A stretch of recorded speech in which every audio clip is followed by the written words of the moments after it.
Welcome to RTTI online classes. Dear students, आज से हम स्टार्ट करने जा रहे हैं DLED सेकेंड ईयर की ऑनलाइन स्टडी, जिसमें हम आपको सेंड करेंगे रिकॉर्डेड वीडियोस। तो मेरा जो सब्जेक्ट है वो है टीचिंग ऑफ मैथमेटिक्स, जिसमें कोर्स कोड है 206।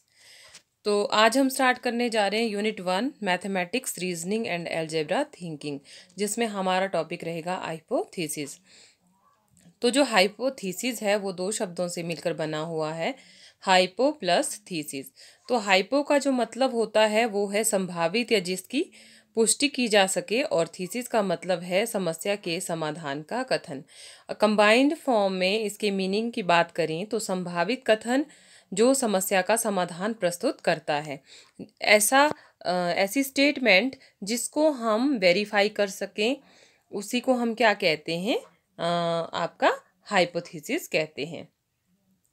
तो hypothesis is defined as a suggested answer to the problem. कोई भी प्रॉब्लम है उसको उसके लिए जो सजेस्टेड आंसर है उसी को हम क्या कहते हैं, हाइपोथेसिस कहते हैं। अगर इसके डेफिनेशन की बात करें तो मैक ग्यूगन ने इन 1990 में इसकी बहुत अच्छी डेफिनेशन दी है, that is a testable statement of a potential relationship between two or more variables is called hypothesis. अर्थात दो या दो से अधिक चरों के बीच संभावित संबंधों के बारे में बनाए गए जांचनीय कथन को प्राकल्पना कहते हैं। जो हाइपोथेसिस है उसको हिंदी में कहा जाता है प्राकल्पना। और मैकग्यूगन ने इसकी डेफिनेशन जब 1990 में दी तो उन्होंने कहा कि जो वेरिएबल होते हैं, वेरिएबल मतलब जो चीज़ वेरी करती है, जैसे मान लीजिए आपकी इंटेलिजेंस है। इंटेलिजेंस क्या है, अगर पढ़ोगे तो बढ़ जाएगी, अगर नहीं पढ़ोगे तो घट जाएगी, मतलब वेरी कर रही है ऊपर नीचे। तो जब दो या दो से जो अधिक चर होते हैं, जो वेरिएबल्स होते हैं, उनके बीच में संभावित संबंध की रिलेशनशिप जब होता है, जैसे मैंने कहा इंटेलिजेंस, और वो किससे बढ़ रही है, स्टडी करने से, तो उनके बीच में क्या है, रिलेशनशिप, जो संबंध है उसके बारे में बनाए गए जांचनीय। अब हमने कैसे जांचना है उसको, अगर हमने उसको वेरीफाई करना है तो कैसे करेंगे कि वो दिन में कितनी बार स्टडी करते हैं, कितने टाइम स्टडी करते हैं, कितने घंटे या आवर स्टडी करते हैं, तो वहाँ से वेरीफाई कर सकते हैं। तो उसी को हम क्या कहते हैं, प्राकल्पना कहते हैं। तो मतलब पढ़ाई करने से जो इंटेलिजेंस है उस पर प्रभाव पड़ता है, तो मतलब इन दोनों के बीच में क्या है, एक रिलेशनशिप है। कर्लिंगर ने इन 1986 में इसकी और डेफिनेशन दी, जिसमें उन्होंने कहा कि जो हाइपोथेसिस है, a hypothesis is a conjectural statement of a relation between two or more variables. Hypothesis are always declarative sentence form and they relate either generally or specifically variable to variables. तो इन्होंने कहा कि चरों और चरों के बीच सामान्य या विशिष्ट संबंध इसमें होता है, वेरी करता है ये। तो दो या दो से अधिक चरों के बीच संबंधों के अनुमानिक कथन को प्राकल्पना कहते हैं। प्राकल्पनाओं को हमेशा घोषणात्मक वाक्य के रूप में अभिव्यक्त किया जाता है और वे चरों के बीच सामान्य या विशिष्ट संबंध बताते हैं। तो जैसे मैंने कहा कि रिलेशनशिप क्या होता है कि दो चर हैं, वेरिएबल्स हैं, तो उनमें जब उतार या चढ़ाव आता है, घटना या बढ़ना आता है। जैसे अगर मैं एक सिंपल एग्जांपल दूं, जब बादल हैं, मान लीजिए आसमान में बादल है, तो बादल देख के हम एक अनुमान लगाते हैं। इन्होंने कहा अनुमानिक कथन, मतलब एक अनुमान लगाते हैं कि बादल है तो क्या होगी, बारिश होगी। तो अगर काले बादल हैं तो काले बादल को देख के मैंने अनुमान लगाया कि क्या होगी, बारिश होगी। तो इट मीन्स ये क्या है, एक प्राकल्पना है, एक हाइपोथेसिस मैंने अपने माइंड में बताई, क्योंकि मैंने पहले देखा था कि जब भी बादल काले बादल होते थे तो क्या आती थी, बारिश आती थी।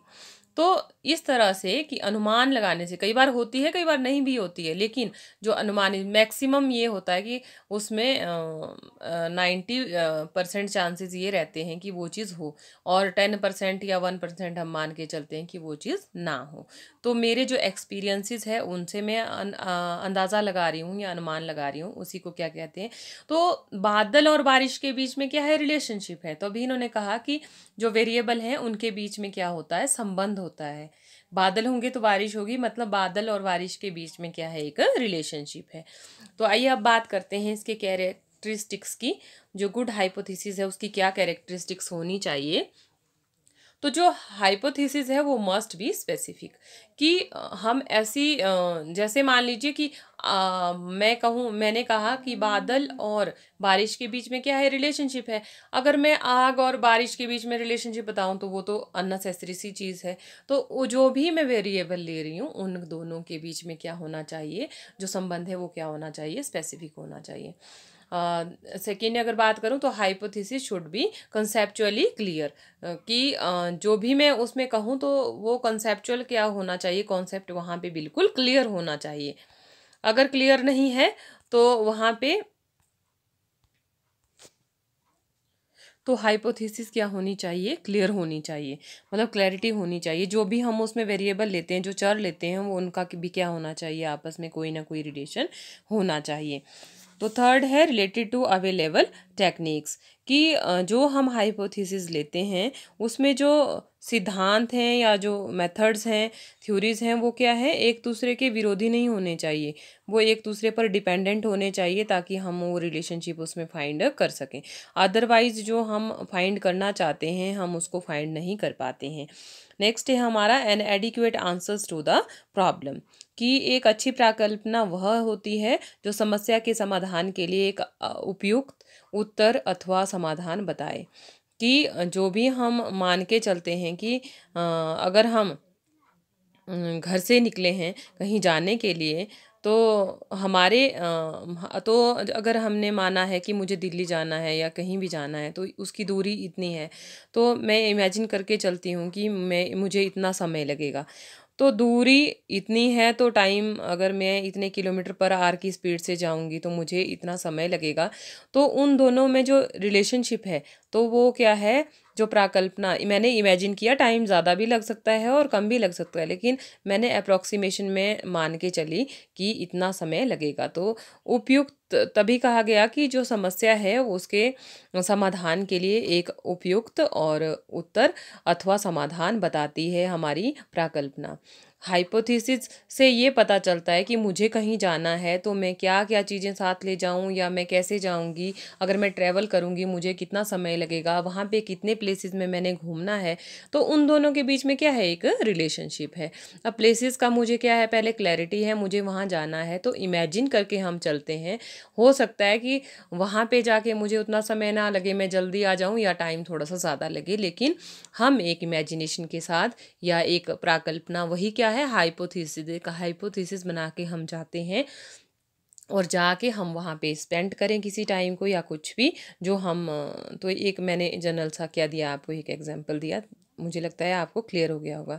तो नेक्स्ट है कि जो हाइपोथेसिस है वो should be related to body of the theory, कि जो भी हम सोचते हैं तो हम ऐसा नहीं सोचेंगे कि जो रिसर्च है कि मान लीजिए कोई भी थ्योरी है तो उसको हमने अगर फाइंड करना है तो वो क्या होना चाहिए, मतलब उसके अप्रूवल में हमने क्या थ्योरी लगानी है, क्या कॉन्सेप्ट लगाना है, वहाँ पे हमें क्या होना चाहिए, एक जनरल सा आइडिया होना चाहिए। हम ऐसी चीज़ इमेजिन नहीं करते हैं या ऐसी चीज़ सोच के नहीं चलते हैं जो हम प्रूव ही ना कर पाएँ। तो प्रूव करने के लिए हमारे माइंड में उससे रिलेटेड जानकारी भी होनी चाहिए कि हम कहाँ से उसके, अगर अब उस पे हमने रिसर्च करनी है तो हम कहाँ से मटेरियल लेंगे और कैसे उस चीज़ को फाइंड करेंगे। तो नेक्स्ट है hypothesis must be the simplest answer to the problem.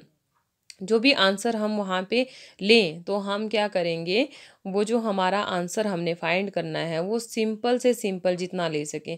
तो मैथ्स में इस चीज़ को क्यों जोड़ा गया है, प्राकल्पना को इसलिए जोड़ा गया है क्योंकि मैथ में भी हम मान लो, जब जहाँ पे भी मान लो हम लेते हैं, एजम्पशन एज्यूम करके चलते हैं, वही क्या होती है, हमारी प्राकल्पना होती है। एज्यूम में कि मान लीजिए पिता की आयु इतनी है तो पुत्र की आयु ये होगी, तो वो क्या है, एक प्राकल्पना ही मान के चलते हैं। और वहाँ पे भी क्या होते हैं, एक्स है, वाई है, जेड है, टी है, वो क्या है, वेरिएबल हैं। डिफरेंट टाइप्स के हम वेरिएबल वहाँ पे देते हैं, तब हमें किस चीज़ का नॉलेज होना चाहिए, प्राकल्पना का नॉलेज होना चाहिए। तो नेक्स्ट है कि ये मस्ट बी वेरीफिएबल। तो ये तो बहुत ज़रूरी बात है कि जो हम वहाँ पे एज्यूम करके चल रहे हैं, जो हम चर ले रहे हैं वो वेरीफाई भी होना चाहिए। अगर हम ऐसे चर ले लेते हैं जो वहाँ पे वेरिएबल जो ले रहे हैं, मान लीजिए अगर डिस्टेंस लेनी है तो हम उसको मीटर में लेंगे, किलोमीटर में लेंगे, सेंटीमीटर में लेंगे। अगर वहाँ पे हम किलोमीटर पर आवर लेंगे तो वो वहाँ पे क्या हो जाएगा, गलत हो जाएगा, वो वेरीफाई नहीं हो पाएगा। तो हमें ऐसे जो भी उसमें यूनिट्स लेने होते हैं या जो हम वहाँ पे मेज़रमेंट के लिए जो भी चीज़ यूज़ करते हैं वो क्या होनी चाहिए, वेरीफाई उस चीज़ को कर सकें। अब स्पीड लेनी है तो किलोमीटर पर आवर या किलोमीटर पर सेकंड लेंगे। अगर हमने डिस्टेंस लेनी है तो किलोमीटर में ली जाएगी या सेंटीमीटर या मीटर में ली जाएगी, तो वो वही वेरीफाई हो पाएगी। अगर हम स्पीड में आपका डिस्टेंस के फॉर्मूला या उसमें मेज़रमेंट लेंगे तो हम उस चीज़ को वेरीफाई नहीं कर पाएंगे वहाँ पे। तो प्राकल्पना में हम जो भी यूनिट्स या जो भी टर्म्स, जो भी वेरिएबल लेते हैं उनको हम वेरीफाई कर पाएँ। अब बात आती है सोर्सेज की कि कहाँ कहाँ से पता चलता है हाइपोथेसिस का। तो इसमें अगर बात करें तो जो प्राकल्पना होती है वो क्या होती है, समानता। एनालॉजी की बात करें तो वो क्या होता है, रिलेशनशिप जब किसी चीज़ में होता है तो हम क्या करते हैं, वहाँ पे एज्यूम करते हैं। हमारा जो कल्चर होता है, कल्चर की स्टडी करने के लिए हाइपोथेसिस हम एक अपने माइंड में बनाते हैं कि पुराना कल्चर था कि सती प्रथा थी तो क्यों थी, उसमें हम इमेजिन करके चलेंगे कि लोग पढ़े लिखे नहीं थे तो वो क्या थे, उस चीज़ को सही मानते थे तो उस चीज़ को वो करते थे। लेकिन धीरे धीरे जब रिसर्च की गई तो देखा गया कि ये चीज़ सही नहीं है। इसमें जो लेडीज़ हैं अगर वो सती हो रही हैं वहाँ पे तो वो खुशी से कोई काम नहीं कर रही हैं, लेकिन बल्कि उनको जलाया जा रहा है इस तरह से। तो वो चीज़ जब उस पर रिसर्च की जाती है तो सोचा तो ये था कि प्राकल्पना तो ये थी कि ये सही, ये चीज़ क्या है, सही है, जो औरतें हैं वो भी सती होना चाहती हैं। लेकिन जब उसमें स्टडी की गई, रिसर्च में क्या देखा गया कि नहीं नहीं ये चीज़ क्या है, गलत है। तो अगर वो चीज़ गलत है तो उस चीज़ को क्या किया जाता है, रिमूव किया जाता है, उसके पीछे आवाज़ उठाई जाती है और उस चीज़ को क्या किया जाता है, दूर किया जाता है। ठीक है। तो इसके बाद अगर इनसाइट की बात करें तो जो हाइपोथेसिस वो कहाँ से बनते हैं, इनसाइट। जैसे मैंने कहा कि बादल हैं तो बारिश होगी, इट मीन्स इनसाइट से मेरा जो प्रीवियस नॉलेज है वहाँ से क्या है, मुझे ये पता चल रहा है। तो जो हमारा कल्चर है या साइंटिफिक थ्योरीज कि action and reactions are equal and opposite, तो वो क्या है, हमारी साइंटिफिक थ्योरीज कहती हैं, सिद्धांत हैं। तो जब उनको प्रूव किया जाता है, बार बार प्रूव किया जाता है, अगर मैं उसको दोबारा से भी प्रूव करूँगी तो वो क्या है, सच में ही वो चीज़ क्या है, क्लियर है। तो इससे ये सोर्सेज हैं किसके, आपके प्राकल्पना के।